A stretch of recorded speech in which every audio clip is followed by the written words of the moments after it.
Okay, so this was the Most welcome. first. Ji, sir. This was the first part of the podcast, and hope all of you have enjoyed it. And let's just jump into the second part, which could be the more denser part of the podcast, and you might just want to listen to what the views of Professor Partha is. So let's just start the part two. Okay, welcome you, sir, in the part two. And uh, from the beginning, I would like to ask you, like, what exactly was your driving force in the science, and what made you to Sorry, take what was your driving force to take science, and what made you to what inspired you to become a scientist?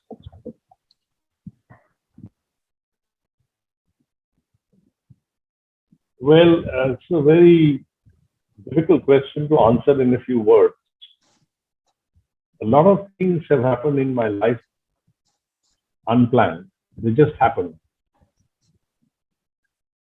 And as far as my interest in science is concerned, it's a very complex process, I must say.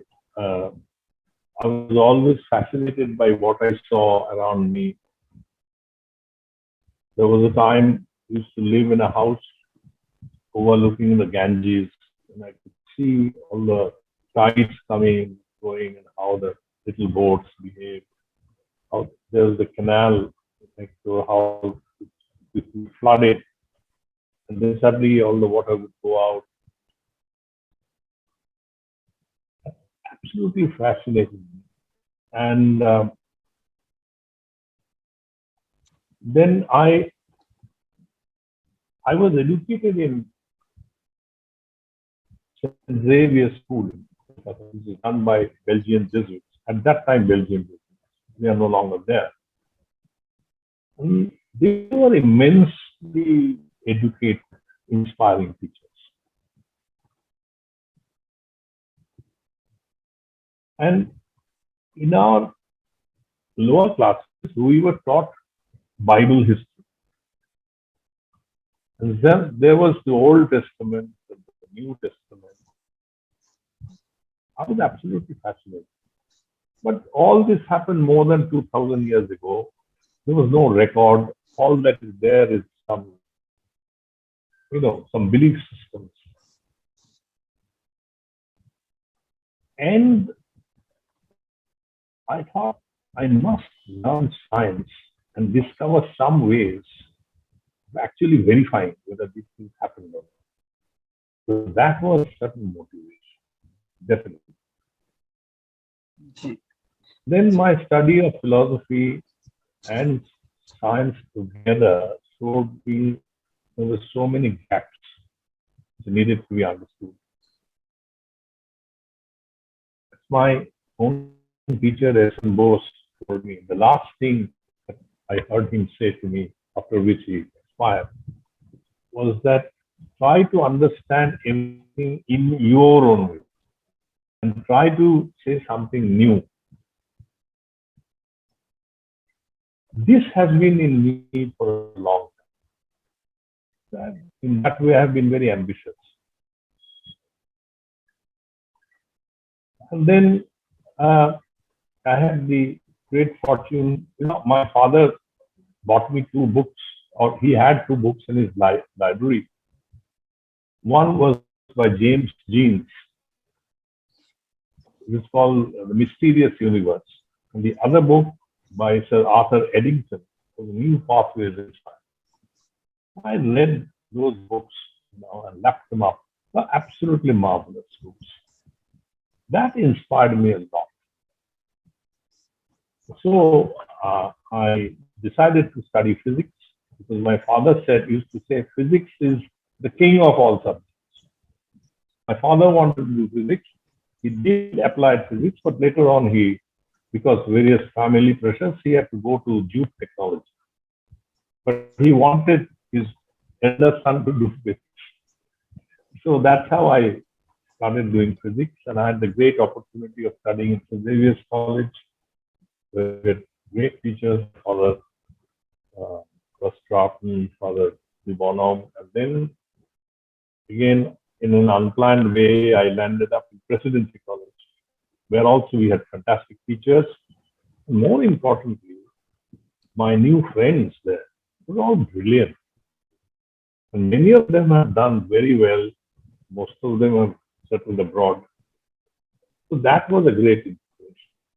And then finally, I went to Imperial College to study. There was our head of the department was Lord Blackett, CMS Blackett, the Nobel laureate. The theoretical physics was headed by Professor Salam. So I was absolutely, my mind was blown. All these years in science, you have like learned a lot of things and a lot of new things. What is the philosophical aspects of science, that the impact of science in your life, and uh, how the science and the research all these years have affected you, and what are your learnings, not in like science but in life, what science have given you? Well, the science, if you keep doing science honestly, then eventually you you are convinced that there is this enormous universe in which we live. And as Einstein had said, it is open at least partially to our inspection and understanding. We may not understand the whole thing, but we can understand a lot. Today we can understand the beginning of the universe, Big Bang Theory, and so many other things. And there are two aspects of science. One aspect is doing science so that it can be utilized for something. That's the utilitarian aspect of science. That's what draws the maximum funding, both from government and industry. But there is the other side. I was never interested in that. I always wanted to understand the deep mysteries of nature. So I concentrated on theoretical physics and the mathematics that is required to do that. That is such a challenging thing. It is intellectually so rigorous that it has taught me how to reason out things, how to understand things in a systematic manner. And I find that applicable to many things. I am now president of this organization, that organization. I see all the human struggles going on. And this scientific faith of rationality and so on, it helps me a lot. The other side is that having learned this much of physics, I always thought that since I'm doing theoretical physics and I'm not able to contribute directly to or immediately to anything which is useful to society, let me try and give something back to society. And that I did by trying to popularize science. And fortunately, again, without any planning, Doordarshan had asked me to do this series called Quest. And I did it for several years together with Mr. Shaman Bakshi and with the help of the Birla Industrial and Technological Museum. And that I find is recalled even today. When I go anywhere, people come to me and they say, "Oh, you used to do this program. Why don't you do it? Why have you stopped?" So I haven't stopped. The problem is no channel is willing to do this kind of program anymore. They are interested in much more cheap things. They look at TRP and this and that. And they are convinced that this kind of program will not be watched. I am sure they are wrong, but that's the way it is. Was that in I've Bengali written also or books, in English? English. English. And it was a national broadcast.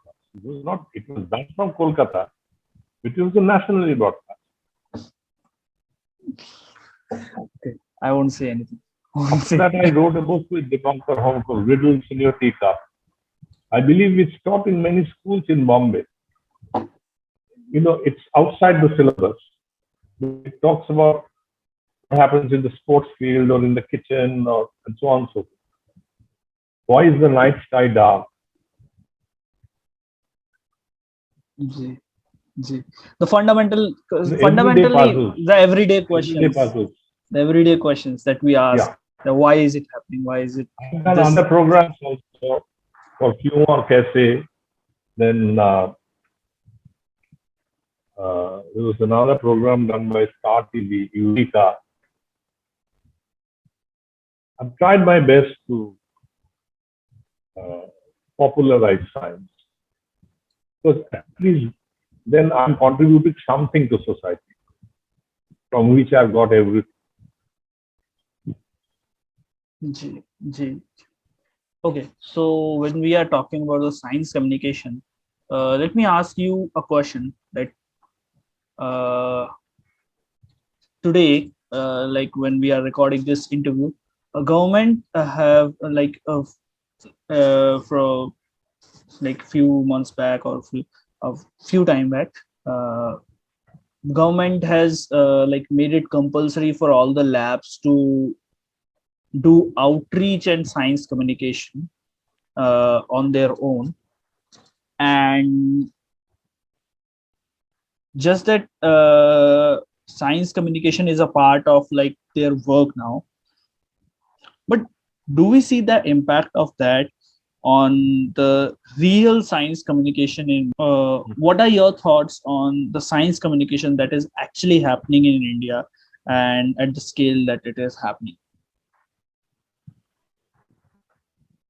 There are lots of, I mean, lot more happening today than used to happen in the past. There's no doubt about it. Because in the past there was no funding. Now the government is funding. So more certainly is happening. But whether that more is, what is about the quality of those programs? I have a feeling that the quality varies. Very good programs are not, you know, there aren't too many of them. I'm not saying there aren't any. Of course there are. But if you see, for example, all kinds of science programs that you can see on YouTube and various other channels, they're very poor quality. I mean, people do it because they have the funds. They think they can communicate, but they are very bad communicators. Communication is something quite different. It's either in you or it's not in you. And I was, there is an organization here called Paschim Bang Vigyan Manch, and they do a lot of work, and I'm associated with them. And every year they hold two melas in the winter. One is the Satyendranath Bose Mela, which is near Satyendranath Bose's house, and another Meghnad Saha Mela, which is close to where I live, and close to where Meghnad Saha lived. And the last Mela, last January, I said to them that you are doing so much.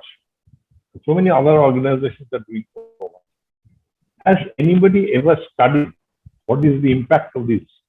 Has there been any impact studies at all? If not, you should do it, because you may be just deluding yourself that since you are doing so much, it is impacting. It's not necessarily true, because at the same time you see so many anti-scientific things happening all around you. It's increasing. So therefore, I doubt whether these programs are effective. All of them are effective or not. by and large, whether they're effective or not. Some scientific study of that should be done. Before that, I don't want to stick out my neck and say anything. Oh, oh, You see, again, coming back to the goal, we want to have an educational institution of a totally different kind, very futuristic, where people would learn directly from nature rather than from books, with the help of teachers. Very difficult thing to achieve. And where he said, it's one thing to teach botany and about cells and whatever it is. Another thing is to know a living thing like a tree. He says, I want my boys and girls to know the tree as a living object. Which branch of tree to trust so that you can sit there. When to expect it to flower, so on and so forth. So that you are emotionally integrated with nature. Now, most of our science is distancing yourself from emotional attachments. Because emotional attachments are unscientific. I personally think that's completely wrong. Unless you have emotional integration and attachment to nature, you can actually harm nature. And that is what is actually happening. I'll give you an example of a brilliant essay by Tagore. It's a comparison between Kalidasa's Vigyana Shakuntalam and Shakespeare's Tempest. In both of them, you have some human drama as well as nature. In Shakuntala, the intimacy of the relationship between Shakuntala and the forest, the trees, the animals, the birds, so intimate that when Shakuntala is about to leave in search of her husband, the entire forest is crying. Whereas in Tempest, a lot of human drama and the background is nature, but there is no direct relationship between nature and what is the human drama. The nature is there just as a background. So this is an essential difference in how you look at nature. In Western science, in Western philosophy as such, in Western culture, this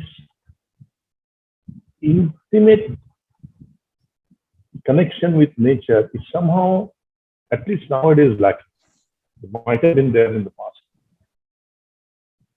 And in our case, it is still there, essentially. But we are learning all the wrong things from the West.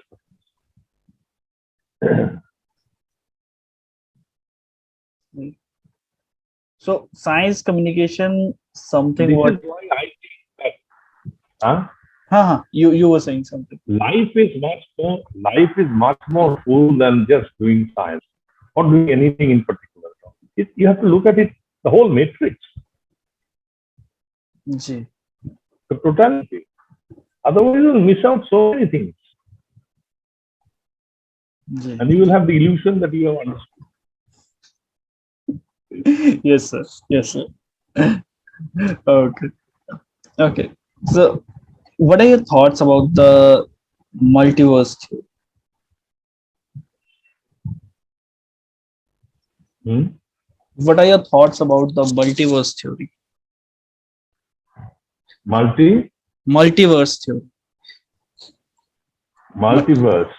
Ji. Multiple universes theory. Yeah. So, what are your thoughts? You're asking me what I think?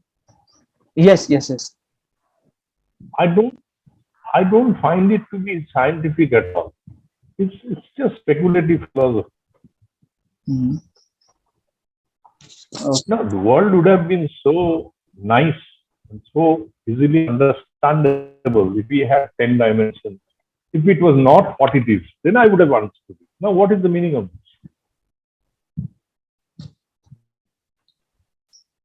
I don't like this as a scientific thing. It may have philosophical attractions. That's different. It makes no predictions at all. Ji. How can you say that there are things and you postulate that you can never see them or you can never communicate with them? Then how will you ever establish it? Ji, ji, ji, ji, ji. I So think it's better to say God exists, therefore everything is understood. that was my next question. That is much more That honest. was my next question. That's much more honest. Actually, that was my next question. That do you believe in God? What is the perspective of a physicist about the God? That was my next question. Well, I will say that I believe in the kind of God which Einstein believed in which Rabindranath Tagore believed in the Upanishads believed in. Not a person sitting in heaven and creating the universe and punishing the evil and rewarding the good. No, I don't believe in that. But if you talk about principles, then, you know, yeah, there must be some principle according to which the whole thing is worked. Call it God, call it God. Okay. But unless it is there, why are you wasting your time trying to study it? It makes no sense. The very fact that scientists are trying to study it means they believe in it. Now, whether you call it God or nature, they are playing with words. Ji, ji, ji. And I think, as I repeat, it's a great mistake of science as it is done to ignore the direct experiences that we have, the emotions we have, the color we see, the warmth we feel. Modern science has got rid of them and replaced them by instruments. The consciousness should also So it be becomes the abstract world. the consciousness. Like, why am I having a consciousness? So that should be a question. But in modern science, we don't take this as a question. Like, what is consciousness? Why am I alive? And now, now, now, modern science is trying to understand consciousness. That's one good thing that is happening. G, G, G. Okay. A last few question I would like to. Again, what do you mean by consciousness? That, if I ask people, they don't know what to say, and most people reduce consciousness to something very simple. For example, just before an operation, then anesthetist gives you something, and you become, they say, unconscious, and that consciousness comes back. So this consciousness is what they call consciousness, and they want to understand. But is that all of consciousness?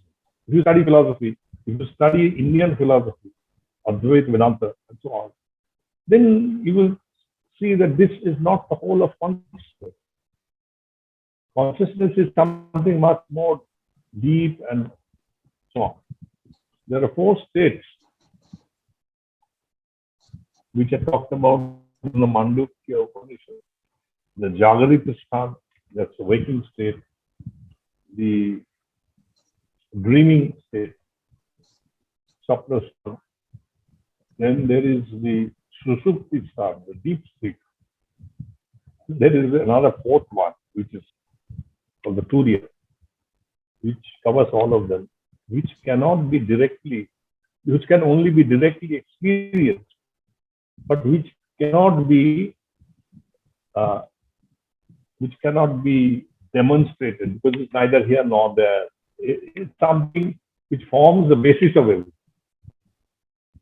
So if you read Mandukya Upanishad, you will see that it is described as adrishtam, can't be seen, rabdapadeshyam, alakshanam, without any lakshan. But everything is detected by lakshanam. but that's alakshanam, prapanchopasamam, etc., etc. So all negatives. This is exactly what the Buddhists also does. So they talk about different levels of reality. One level of reality is what you directly see, experience, the practical thing. But beyond it, there is also another reality, which is the Advaita. Buddhists also have a similar thing. Now, to a Western philosopher, I was once speaking to a Western philosopher. He said, what do you mean by levels of reality? It's only one reality. By definition, reality should be one. So you are talking about two kinds of reality. What does that mean? It's meaningless. It's not meaningless. You have to understand these things. That is why understanding or studying philosophy is so important.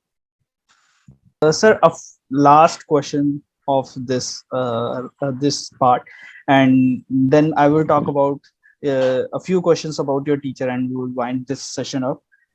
Sir, what is the importance of the science fiction shows and the shows which explain science fiction shows, like which science fiction stories and science fiction shows and science fiction movies, and the shows that explain science also, like the documentaries on the Discovery Channel and all.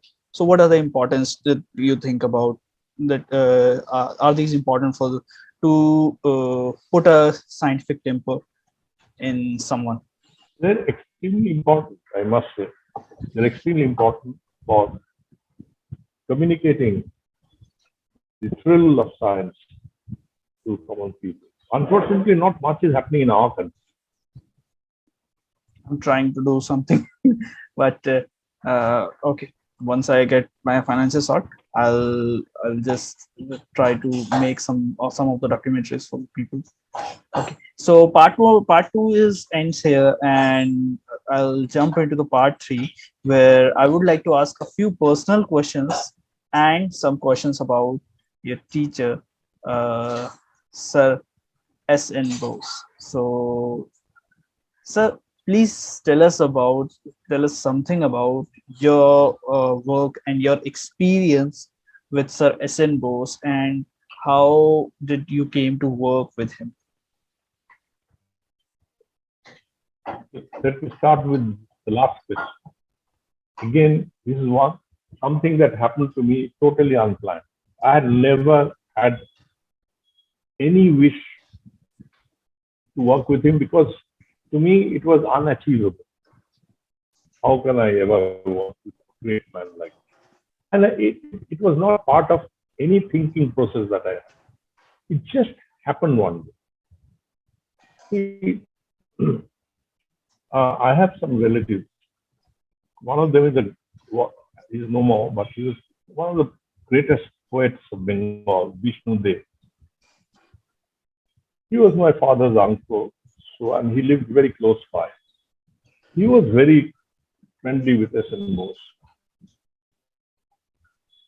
and he had Vishnu. They had three children, two daughters and one son. Of course, they were my age, so I used to interact quite a lot with them. And they used to call SN Bose Jethu, his father's elder brother. Jethu. And I heard a lot about Jethu from them. So one day, the son, whose name is Jishnu, is also a fairly well-known physicist, is retired now. So Jishnu said, you haven't ever seen Jethu? I said, no. So come with us. So one morning, Jishnu, Mrs. Vishnu Dey, they just took me to SN Bose's house. So I entered and saw the great man sitting there. And they were chatting. So they said that this man, this is our relative, Partha. He studied in Imperial College and all that. Suddenly, SN Bose turns to me and says in Bengal, তুই আমার সঙ্গে কাজ করবি? Do you want to work with me? I was And you already never met working him with somebody. earlier. Never met him. I never dreamt of working. So I was already working with somebody who was the Pradhan, Saha Institute. So I was stunned. I said, what am I going to do? What should be my answer? But my inner sense said, just say yes. You just cannot say no. Consequences will work out later. So I said, yes, sir. And that was it. In 3-4 days, he appointed me. So I ran towards the Pradhan and I said, this is what has happened. He said, just don't worry. If SN Bose has asked you to work with him, you go there. So that's how I came to it. It's totally so many things have happened to me which I had never dreamt of. It's unbelievable. I've just completely changed my course of my life. He was a very informal man, very, very informal, very kind-hearted. And most of the talk that we had with him was about his interactions with Einstein, his disagreements with Einstein. And he explained to me all this and said, I hope one day you will be able to work on these things. But at that time, I was too young to work on such problems. But I remember every bit of that conversation, and that has inspired me. So now that I feel I'm more mature, I've started doing that, thinking about such problems. So some of the anecdotes that you want to share, any anecdote you want to share?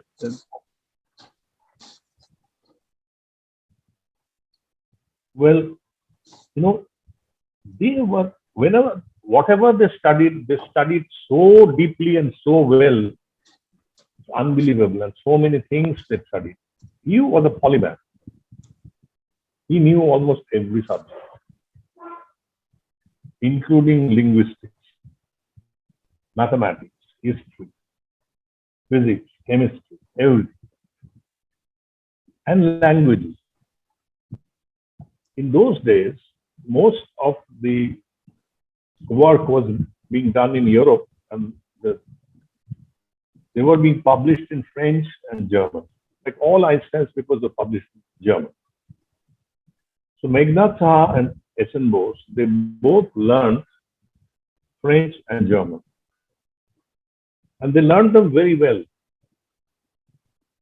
So that the first English translations of Einstein's papers on relativity were actually done by Bose and Saha and published by Calcutta University. This is the tale that I tell to everybody. Yeah. And that's how, they were eager to know what was going on. So they learned whatever language needed to be learned. And they learned them very well. Now, let me give you an example of his grasp of French. One day I went to his house, now just after lunch, and I saw him sitting there, bare-bodied, and he had 3 or 4 cats. He used to feed them and then eat. He was very fond of cats. He was reading a book. So I entered and said, sit down. And he said, I'm reading a very interesting book. Let me read out to you. He started reading out. It was about a feast that was happening. And there was a table, glass table, on which various kinds of food was being brought. And there was a cat sitting below the table. And this whole description was how the cat was reacting to all the food. He read it out to me for about maybe 3 minutes, 4 minutes, without ever faltering anywhere. And he put the book down and he said, Khasha likheche na re, that is very well written. I said, yes, sir, very well written, sir. Picked up the book, looked inside, it was in French, but he read it out to me in English. So I said, sir, this is in French. You read it out to me in English. Then he started smiling. He said, my French is quite good, SN Bose. Nice. Like, Such people, I don't think you'll get them back again. G. And you are writing a book on him. If I'm right, On are you writing a book on him? writing a book on? On No, Sir S. No. no. I'm not writing. What happened was that during his centenary, when I was still in the SN Bose Centre, we organized a big conference, and on that occasion, we published two volumes, one containing his scientific papers, the other containing his life and other writings. That I have done, and that's it. After that, I have not written on him as such. Oh, okay. Okay. I've done some television programs. There's one that was done by Vigyan Prasad. There. And Quantum Indians, I guess. Quantum Indians. Yes, Quantum Indians. Okay. Okay. Okay. So there are a lot of questions that I want to ask, but it's been almost 2 hours. So I would rest my questions over here, and also I'll come to the Kolkata and will ask my other questions with you. And I have a list of questions, and now after interacting with you, I have more questions I have like in my mind. So I'll collect them all. I'll came to Kolkata. I'll like I wish to discuss these questions with you, and I wish I would get a chance to write on you. So thank you very much, sir. And like I'm getting a bit selfish, and just I want to like give you an anecdote. Okay, so do you remember?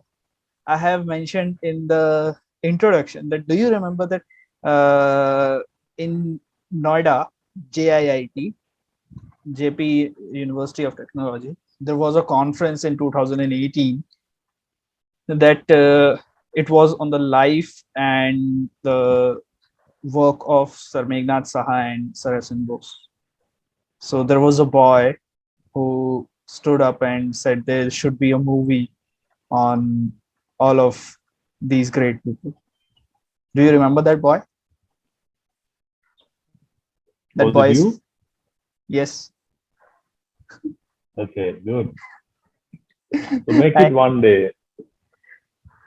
First, instead of a documentary, yes, sir. Documentaries are good, but there should be what is called a biopic, something like The Man Who Knew Infinity. Then it's a film. It should be a film. Which I want to make that. I want to make that, and I'm trying to collaborate with the people. Then you have to. Okay. Yeah. So you have to make it with good filmmakers. Yeah. Who understand the language of film. G. I'm trying to collaborate, but let's see what I can do on my behalf. So it's glad that you remember, and I just wanted to let you know that there was a boy. Okay. That boy was me. Okay. Thank you very much, sir, for sharing screen with me and giving your time. You're welcome. And it was a pleasure to have you on my show. Thank you, sir. Thank you very much. Thank you. Hope to meet you soon in Kolkata. All right.